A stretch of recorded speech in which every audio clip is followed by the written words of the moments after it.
jurusan Ilmu Hukum Universitas Yusof Putra. Oke, di video sebelumnya kita telah membahas banyak mengenai bisnis, dari mulai penjelasan bisnis sampai sistem ekonomi. Nah, oleh karena itu, pada kesempatan kali ini saya akan membahas mengenai faktor-faktor produksi. Apa sih faktor-faktor produksi itu?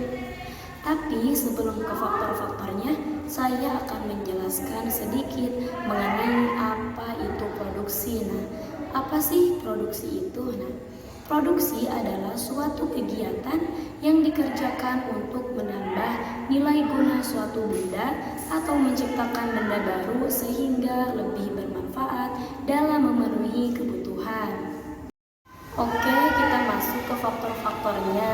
Faktor-faktor produksi yang pertama yaitu sumber daya alam atau SDA, yang kedua sumber daya manusia atau SDM, yang ketiga modal, yang keempat kewirausahaan, dan yang kelima sumber daya informasi. Nah, yang pertama itu sumber daya alam, yaitu faktor yang bersumber dari kekayaan alam, contohnya batu bara, minyak bumi, dan gas alam.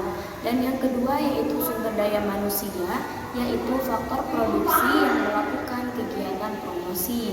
Sumber daya manusia dibagi menjadi dua, yaitu tenaga kerja berdasarkan kualitas dan tenaga kerja berdasarkan sifat pekerjaan. Untuk tenaga kerja berdasarkan kualitas meliputi yang pertama yaitu tenaga kerja terdidik, contohnya seperti dokter, guru, dan arsitek. Yang kedua yaitu tenaga kerja terlatih, contohnya penjahit, sopir, dan kapster salon. Dan yang ketiga yaitu tenaga kerja tidak terdidik dan tidak terlatih, contohnya seperti kuli bangunan dan petugas kebersihan.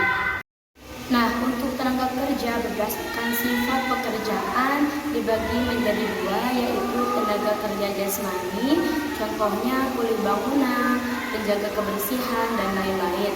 Dan yang kedua yaitu tenaga kerja rohani, contohnya dosen dan guru. Yang ketiga yaitu faktor modal, yaitu barang-barang atau peralatan yang dapat digunakan untuk melakukan proses produksi. Modal menurut beberapa sumber meliputi yang pertama, modal berdasarkan sumbernya, yang meliputi modal sendiri dan modal asing. Modal sendiri ini adalah modal yang berasal dari perusahaan sendiri, sedangkan modal asing adalah modal yang berasal dari luar perusahaan, misalnya dalam bentuk pinjaman modal. Nah, yang kedua berdasarkan sifatnya dibagi menjadi dua, yaitu modal tetap dan modal lancar. Modal tetap adalah modal yang dapat dipakai secara berulang-ulang, sedangkan modal lancar adalah modal yang akan dihabiskan dalam sekali pakai. Nah, yang ketiga yaitu modal berdasarkan bentuknya dibagi menjadi dua, yaitu modal konkret dan modal abstrak. Modal konkret meliputi bangunan, mesin, kendaraan, dan peralatan. Sedangkan modal abstrak meliputi hak paten dan merek goodwill. Dan yang keempat yaitu modal berdasarkan kepemilikannya dibagi menjadi dua, yaitu modal individu dan modal publik. Nah, modal individu ini adalah modal yang berasal dari perorangan dan hasilnya menjadi sumber penghasilan bagi pemiliknya.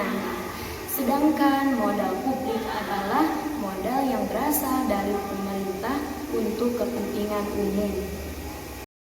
Nah, faktor produksi yang keempat yaitu wirausahawan adalah suatu kemampuan yang ada di dalam diri seseorang dalam menggunakan faktor produksi sehingga mendapatkan hasil yang diinginkan. Nah, beberapa hal penting yang harus dimiliki oleh seorang wirausaha yaitu perencanaan, gerakan pengawasan, dan pengorganisasian.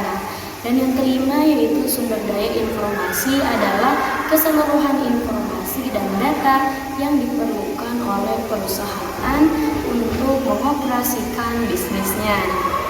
Nah, itu dia penjelasan mengenai faktor-faktor produksi. Ada 5 ya teman-teman, sumber daya alam, sumber daya manusia, modal, kewirausahaan, dan sumber daya informasi. Nah, Segitu dulu dari aku tentang penjelasan mengenai faktor-faktor produksi. Mudah-mudahan dapat dipahami. Terima kasih. Wassalamualaikum warahmatullahi wabarakatuh.